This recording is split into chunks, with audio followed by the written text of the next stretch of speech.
Hello friends, இன்னைக்கு ரொம்பவே ஒரு ஹெல்தியான டேஸ்டியான வெயிட் லாஸ் ரெசிபி தான் பார்க்க போகிறோம். ஒரே மாவில் நல்லா பர்ஃபெக்டாக இட்லியும் தோசையும் எப்படி செய்யறதுன்னு தான் பார்க்குறோம். எந்த ரேஷியோவில் நம்ம செஞ்சால் இது ரெண்டுமே பர்ஃபெக்டாக வரும் அப்படின்னு அரிசி சேர்த்தாம தான் ராகி தோசை ராகி இட்லி ரெடி பண்ணியிருக்கோம்.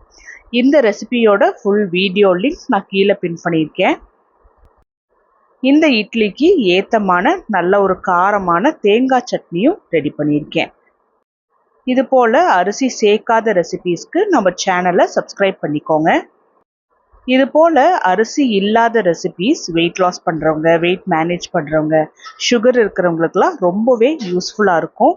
தைராய்டு இருக்கிறவங்களுக்கெல்லாம் முடிஞ்ச அளவுக்கு அரிசி அளவை கொஞ்சம் கம்மி பண்ணிட்டு இது போல தானியங்கள் நம்ம சாப்பிட்டுட்டு வந்தோம் அப்படின்னா தைராய்டு லெவல் நல்லா டிஃப்ரென்ஸ் தெரியும். அனிமிக்கா இருக்கிறவங்களுக்கும் நல்ல டிஃப்ரென்ஸ் தெரியும். ட்ரை பண்ணி பாருங்க.